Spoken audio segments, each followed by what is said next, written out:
नमस्कार, राधिकाच आर्टमध्ये आपलं सर्वांचं स्वागत आहे। आज आपण मोगरा फ्लावर कसा बनवायचा ते बघणार आहोत। तर त्यासाठी मी हे 4 mm चे मोती आणि 1 mm चे गोल्डन बीड्स घेतलेले आहेत। त्यानंतर 0.3 mm ची वायर आणि या ठिकाणी आपल्याला ग्रीन कलरचे क्रिस्टल लागणार आहेत, ओव्हल शेपचे मोती लागणार आहेत। चला तर मग सुरू करूया। तर सगळ्यात आधी 0.3 mm ची वायर घेऊन आपल्याला त्यामध्ये ओव्हल शेपचा एक मोती आणि एक गोल्डन बीड घालून या पद्धतीने लॉक करून घ्यायचे आहे। ठीक आहे, अशा पद्धतीने नेहमीप्रमाणेच आपल्याला हे फ्लावर तयार करायचं आहे। तर हे फ्लावर आपल्याला 2 लेयरमध्ये बनवायचं आहे। सगळ्यात आधी आपल्याला ओव्हल शेपच्या मोत्यांचा या ठिकाणी मी 9 मोती यूज करून एक फ्लावर तयार करून घेतला आहे। हे बघा,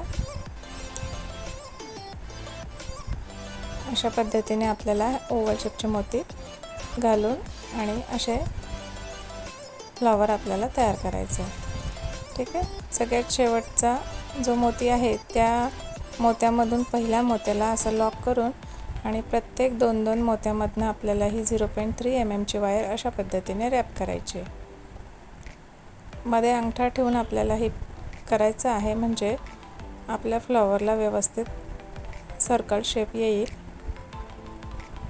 ठीक आहे, या पद्धतीने। आणि सुरुवातीची जी वायर होती ती वायर आपल्याला या ठिकाणी कट करून घ्यायची आहे। तर हा आपला बेस तयार झालेला आहे। आता आपल्याला पुन्हा 4 mm चे जे मोती घेतले त्याचा पण अशाच पद्धतीचा एक फ्लावर तयार करायचा आहे। तर या ठिकाणी मी आधीच फ्लावर तयार करून ठेवलेला होता।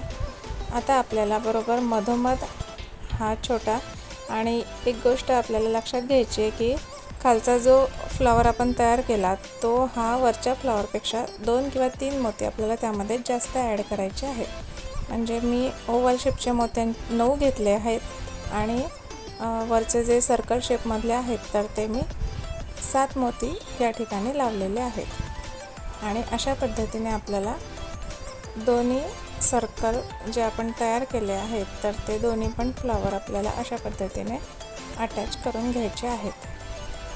ठीक आहे, या पद्धतीने व्यवस्थित व्हिडिओमध्ये बघू शकतात। ओव्हल शेपचे आणि सर्कल शेपचे दोन्ही मोत्यांचे जे फ्लावर आहेत तर ते आपल्याला अशा पद्धतीने झिगझॅग प्रोसिजरने व्यवस्थितपणे अटॅच करून घ्यायचे आहेत। अगदी सोप्या पद्धतीने आणि अगदी सहज हे आपलं फ्लावर तयार होतं। हे बघा, आणि दोन्ही मोत्यांमध्ये जी वायर उरलेली होती तर त्या वायरला अशा पद्धतीने ट्विस्ट करून या ठिकाणी कट करून घेणार आहे। आता आपल्याला 20 गेजची वायर घेऊन अशा पद्धतीने लूप तयार करायचं आहे।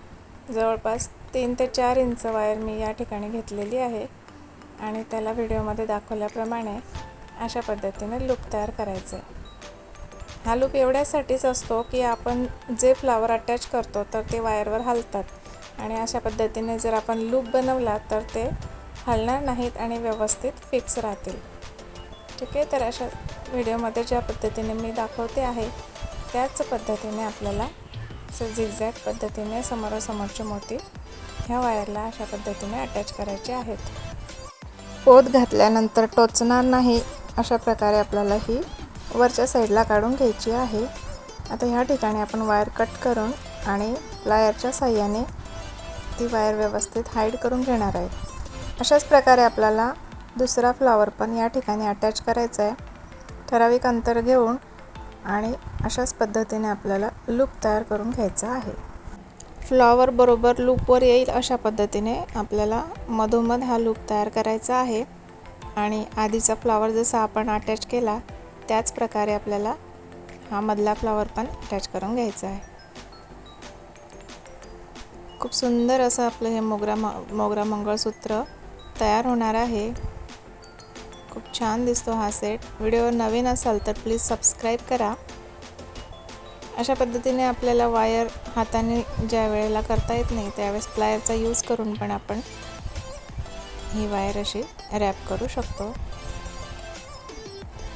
तर वरच्या साईडला काढून ही वायर आपल्याला इथेच कट करायची आहे। अशाच पद्धतीने मी तिसरा पण फ्लावर अटॅच करून घेते आणि उरलेली जी वायर आहे याला आपल्याला असाच सुरुवातीसारखाच लूप तयार करायचा आहे।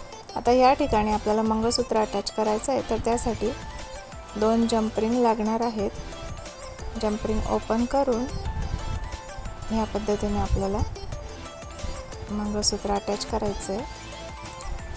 पकडच्या साह्याने जंपरिंग आपल्याला व्यवस्थित क्लोज करायची आहे, म्हणजे ती कुठे कपड्यांमध्ये अडकणार नाही. आणि दुसऱ्या साईडला पण आपल्याला त्याच पद्धतीने हे व्यवस्थित अटॅच करून घ्यायचं आहे. व्हिडिओ पहिल्यांदाच बघत असाल तर प्लीज सबस्क्राईब करा, लाईक शेअर कमेंट करायला विसरू नका. मंगळसूत्र कसं वाटलं आहे कमेंट करून नक्की सांगा. Thanks for watching.